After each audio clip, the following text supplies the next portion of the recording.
Hello, Margo. How's it going? Good. How are you? I'm doing fine, thank you. Hey, I appreciate you being on this podcast about mosaic art behind the scenes. You are our 12th episode that we have going on already. We started last year, and then now we have different artists from around the world. You're over there in Canada. I know you travel a lot, so I want to talk to you about a little bit of your mosaic experience. You have a lot of background, you have a lot of experiences and everything, and teaching and being very creative with fine art of just doing your own stuff. And then obviously, I know you like to work with small pieces, and you also do jewelry. So tell us a little bit about you and who you are, and why do you do mosaics? Well, I've been doing mosaic now for 19 years, and I've been doing it with some degree of um, professionalism and making it part of my income for 18 of those years. And it's been really about 10 years now, 11 years that it's been my full-time gig. Um, I do teach workshops all over the globe, and jewelry is currently my specialty, although I also have some renown for my really heavily textural mosaics that I like to call my shag rug mosaics because they look like No, they're spiky, awesome. pokey shag Yeah, rugs. for people who are listening to the podcast, obviously you can't visually see them. You can look at the YouTube channel, and then there'll be some pictures there.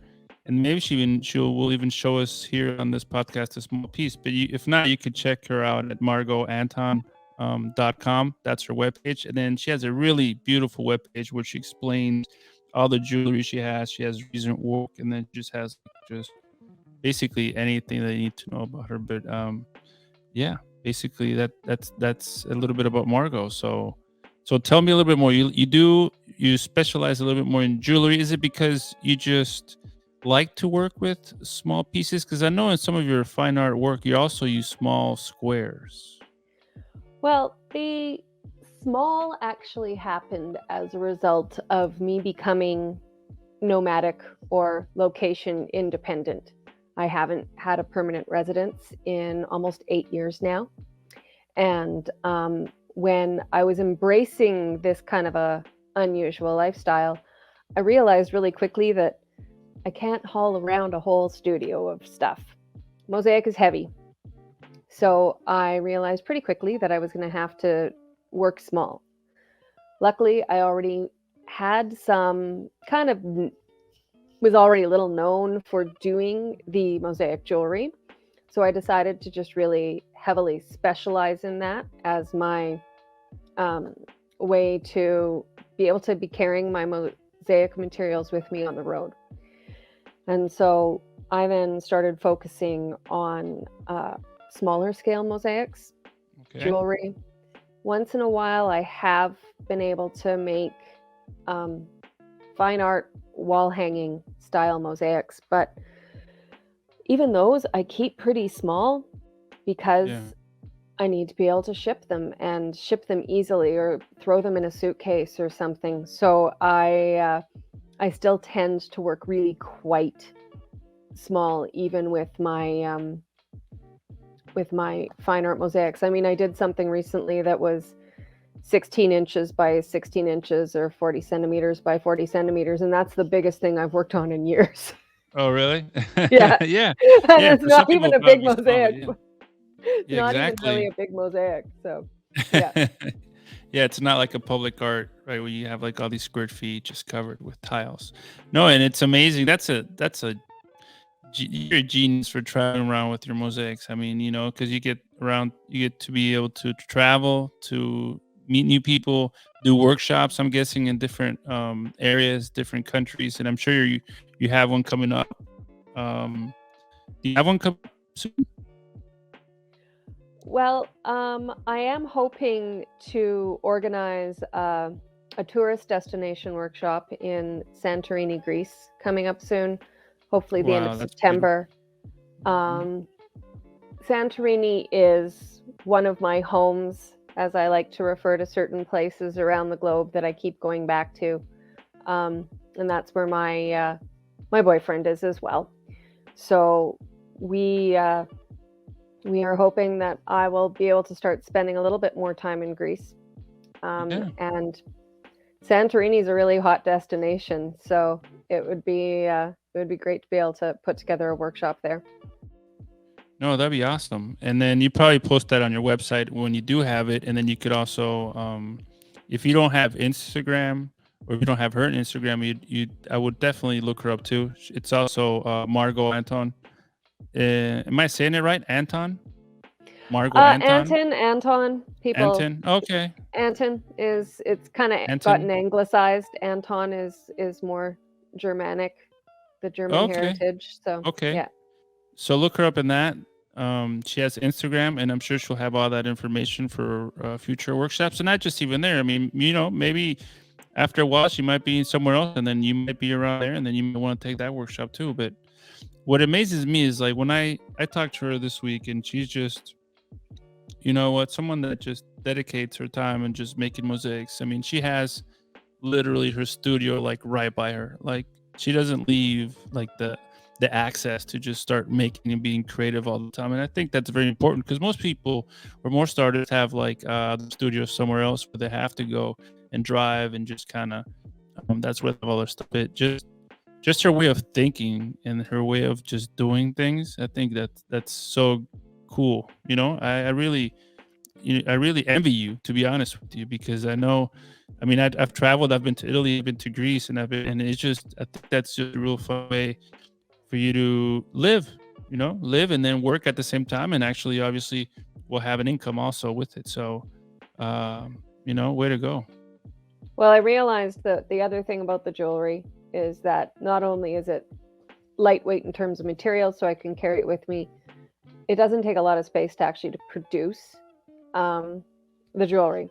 I just need a small table. I mean, I think the smallest table I've used is like one of those TV trays that you eat dinner on in front of the Oh TV. yeah, But definitely. I've literally made mosaics on one of those. Wow.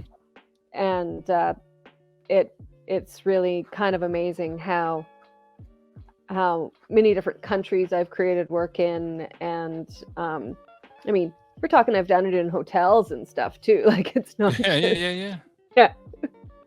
Wow, that's amazing. That's amazing. Like I said, it's I envy you because you take your work with you all the time, and most people don't even have that opportunity. They either maybe have another job and then they have like their artistic side and then they have to go to their studio whenever they can. But just in general, and you know what? For people who are listening, her work is really modern, contemporary. I was looking at her work earlier, and they're very. I guess the technique would be kind of a direct method technique, and it has like this volume in a way, 3D, that it makes it look like there's movement, even though they're small pieces, like she said that she creates, but they're I wouldn't, if you saw the picture, you probably think it was like this huge mural, but it's not. It's very authentic. And I like that. I like an artist that can make specific mosaics that are very original. And I think over the last plus 15 years that you've been doing them, maybe what you said, 20 years you've been doing them Almost 20, yeah.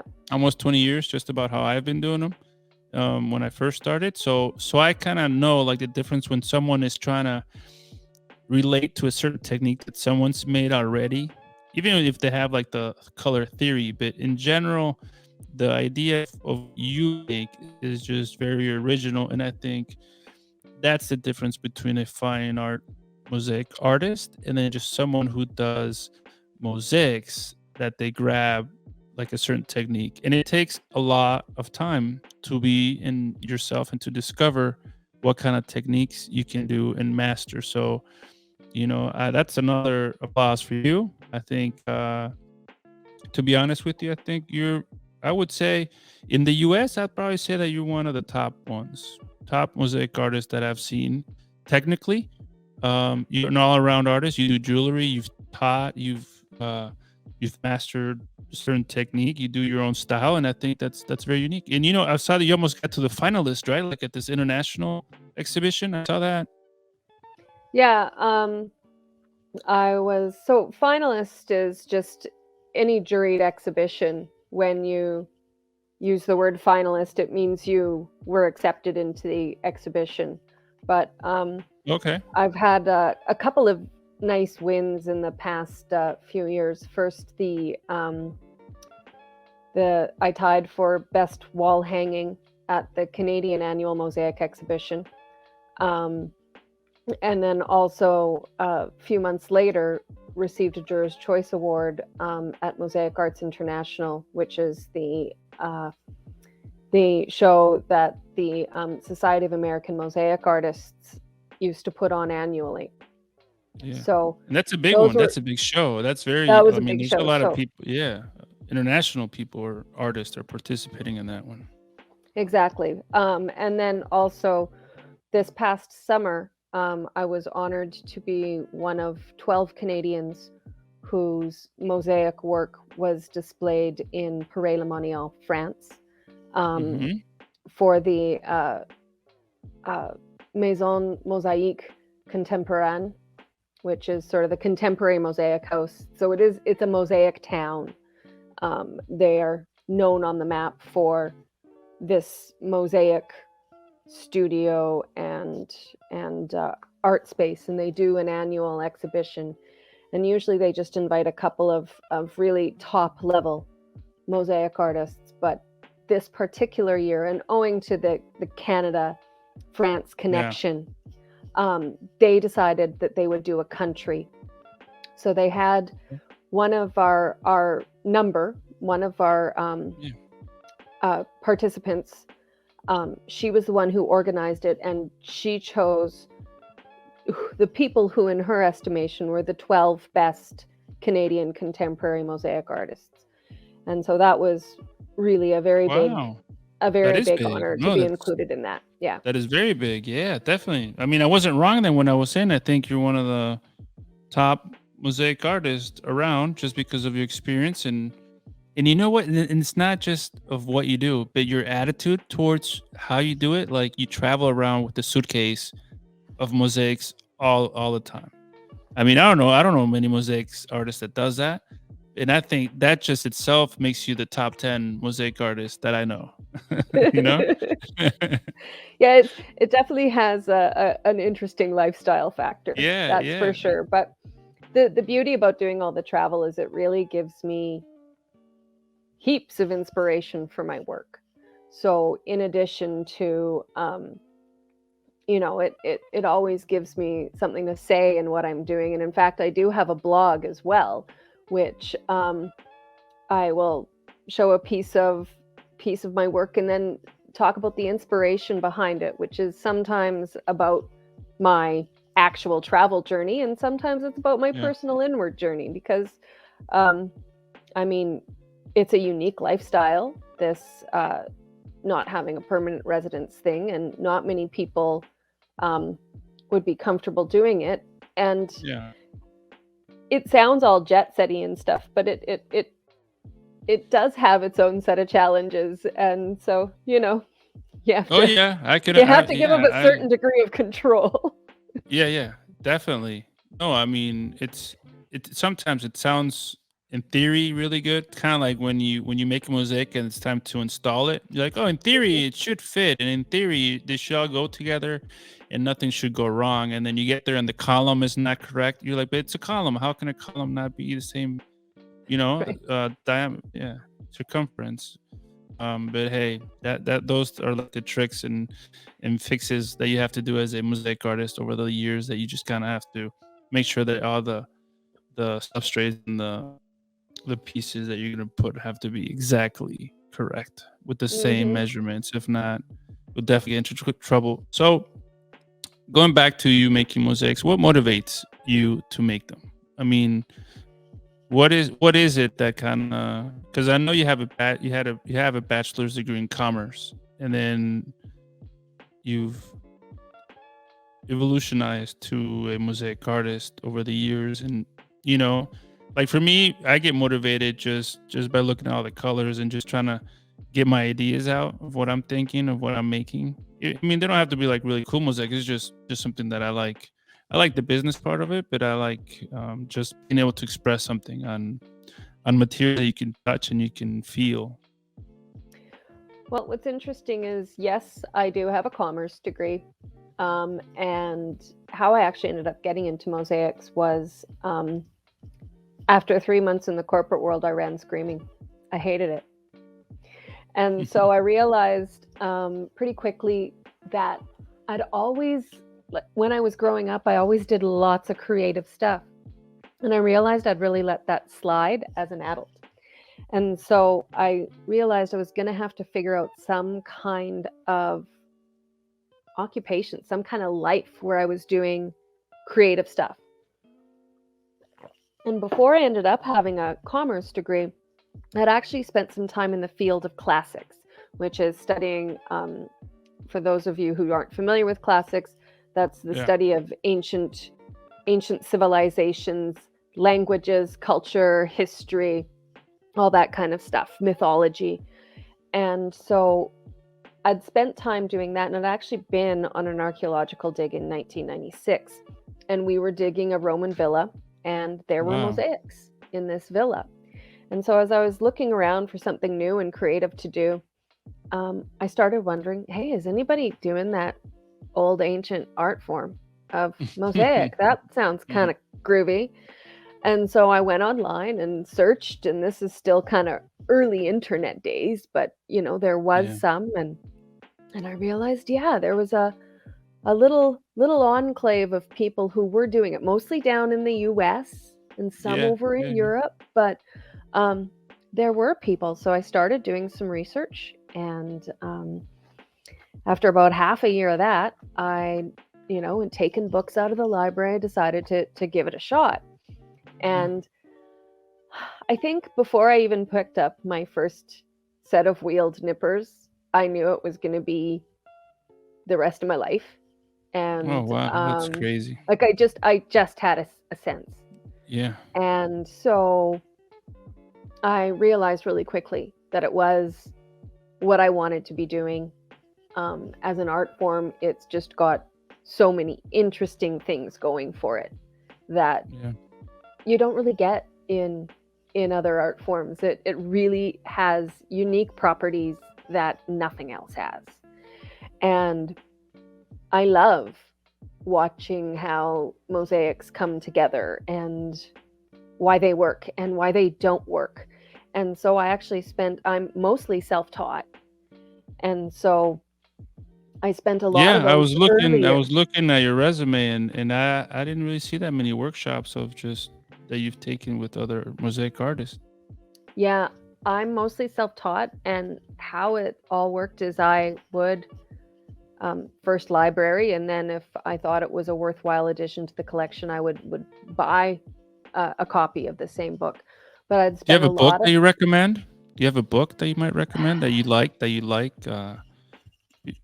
if you it's still learned? in print, Sonia King's book, Mosaic Yeah. Traditions and Techniques, is really good.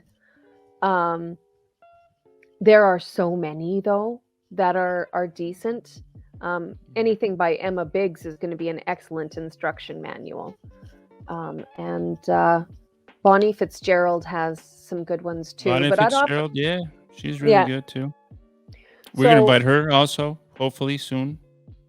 she'll be a fun interview. Sonia, She's yeah, a fun Sonia gal. King is really nice. I've met her in person too. She's really good. She's one of my favorite artists too, mosaic artists, just because of the trajectory. You know, her mom made mosaics, she made mosaics, and Hmm. she's done really nice ones too.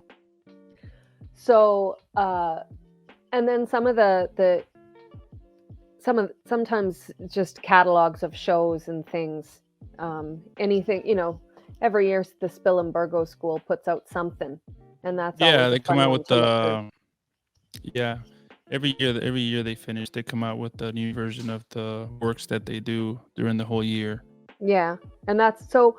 But what I did was I sort of systematically looked at mosaics and figured out what I liked about one, what I liked about another, what I didn't like about that one, what I didn't, So I sort of really regimentally self-educated myself in terms Yeah. of what mosaic was, how it got put together, um, and figuring out what I liked and didn't like. And I mean, I've gone through a lot of styles in my 20 years, from very classical to a much more modern, contemporary technique that I use now. But Yeah, it's very, very nice, very modern, very, like I said, unique at the beginning of the podcast, and I like how you've managed to understand the andamento without using that many rectangles and other shapes in your mosaics. I don't know if you understand me. Like, there's some people, and you do it with sizes. I think that's what catches my eye with your mosaic. Like, you use different sizes for your andamentos that flow really good, and I think that's, I don't know if anyone ever told you that, but I think even if there's one mosaic that I'm looking at on your website, it's a winter sport, right? When he's throwing, you know, what's the name of the actual so sport? that's curling, Yeah, and curling. that's my dad. Oh, really? Wow, that's My awesome. dad is a Hall of Fame curler here in Canada. Oh, wow. He and his team has won the Canadian Curling Championship twice, Oh, and he has gone to the Worlds. So that is yeah, actually a photograph of my dad curling at the Worlds in yeah, 1974. And I received permission to use the picture from the photographer. yeah. And I created that thing. I mean, it's pretty big. That is 36 inches by 24 inches. Oh, And I okay. I did that piece in With your dad, right? It has to be 18. big. It has to Yeah. be. I did it in a 130 hours over 18 days. It was just Wow. like, And you got the eye expression. Like, if you look at this mosaic, like his eyes are like right on that, straight line, trying to make sure that, I think it just, you try to bump other ones off, right? Like when you get to the center. But what's in the mosaic is really, really good. I mean, and what I was telling you about the sizes, like the sizes on that particular mosaic, you're not changing that much, but it has a flow to it. You know what I mean? Yeah. And it's just very unique. And I think that's awesome that you have a mosaic with your dad's portrait that you can always look at it. It's Yeah, it like, hangs over his mantle. He was pretty yeah, pleased about it. Um, nice, nice. yeah, what's interesting about that is, I mean, I worked from a photo. The mosaic actually looks more real than the photo. I don't know how Yeah, I did it, the but eyes. somehow the mosaic actually Yeah. looks more real than the photograph. No, I mean, yeah, it gives it like the value part of like because it's a black and white mosaic, so it definitely, but I think what it gives it really a nice touch is the expression on his eyes. I think you've managed, and that's one of the hardest things to do in a mosaic, in a portrait of a face, self-portrait, Hmm. like the eyes, the nose, and the mouth. You actually start with the eyes. That's how I was taught in Spielberg, or at least. Like, you have to make sure the eyes are good, because if you work anything else around that and then you get to the eyes, it's not the same thing. So, Yeah, I I mean, did start there. it's a very good one. I like the peacock one. You have another one that's kind of like a leaf of a peacock. Not a leaf, The it peacock the feather, yeah, yeah, the peacock that feather. one was a that one's been popular. Yeah, and you're using small pieces also, and I like the colors. I like the colors. I like it.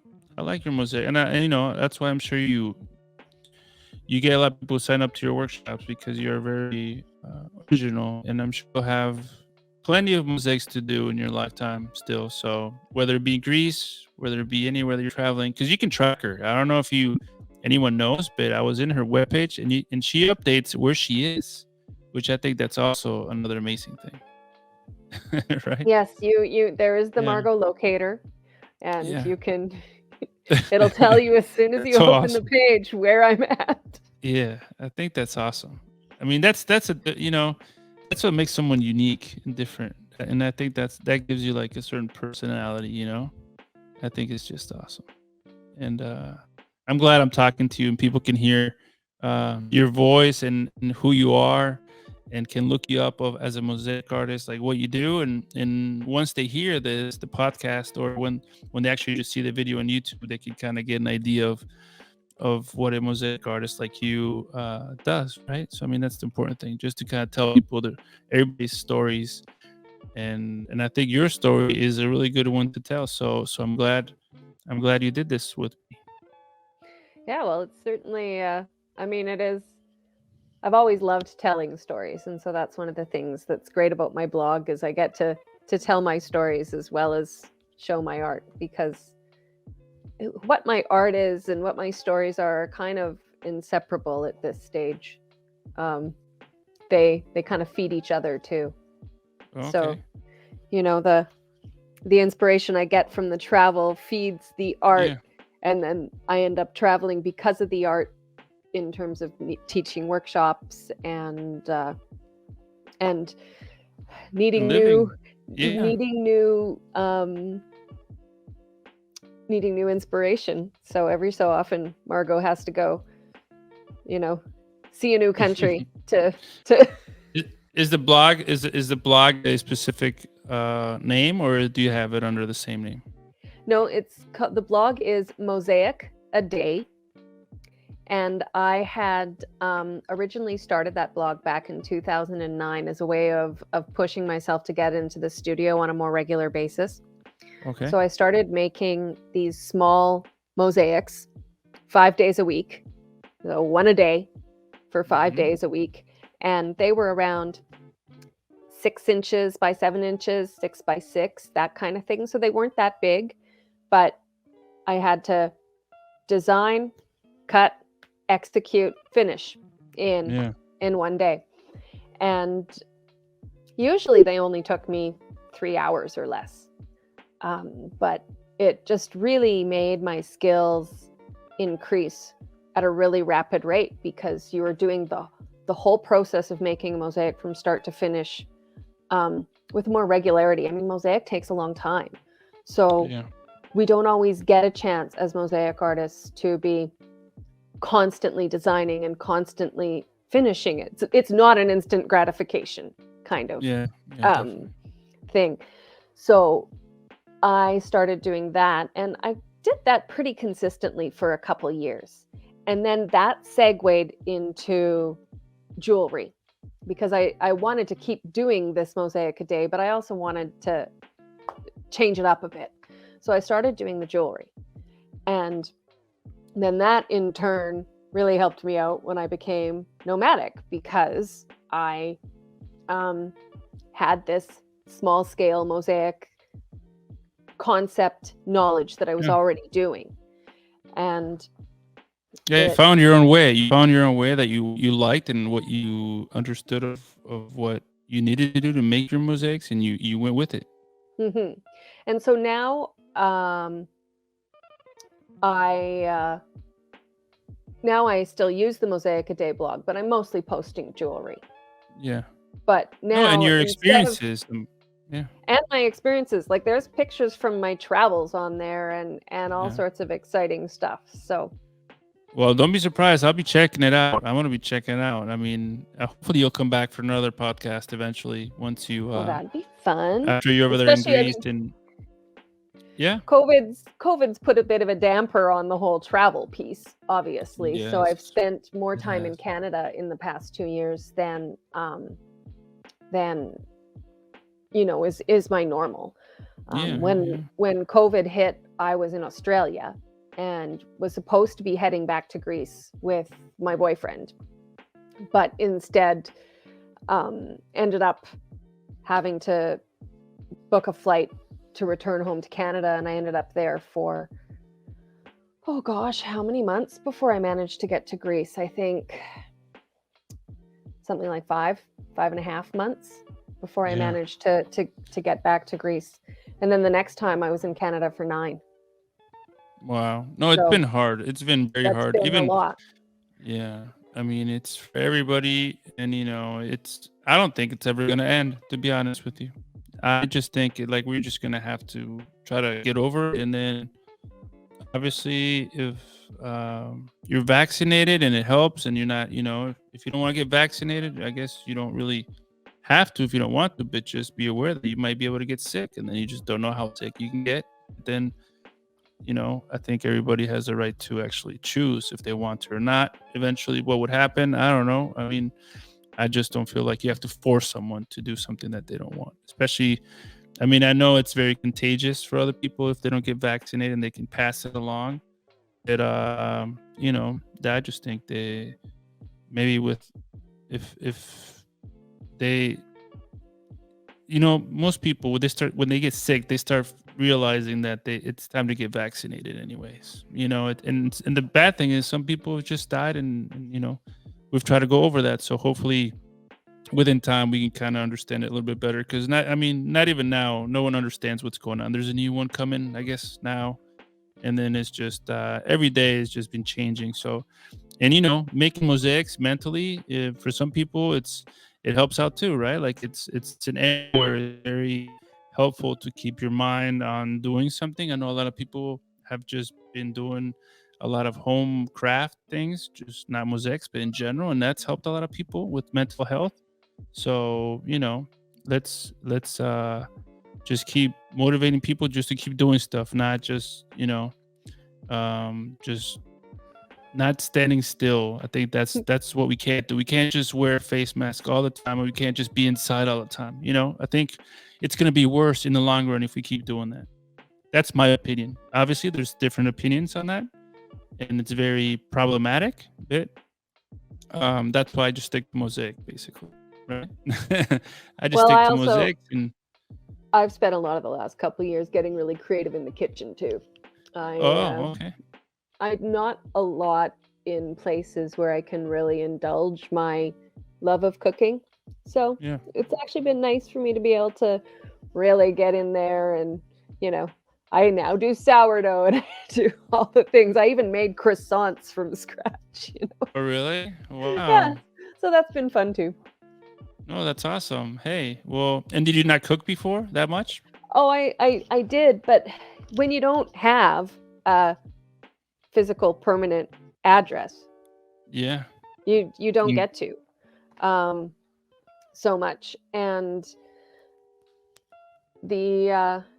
so sometimes I'll be cooking with or for the people I stay with, but that's not necessarily a super common thing for me to be able to do. And particularly until recently, my time in Greece, I didn't have access to a kitchen at all. So Okay. it's been really fun to be in a fully Western kitchen with all the gadgets and The tools and the accessories the and tools and the accessories. And so yeah, it's been really exciting. nice.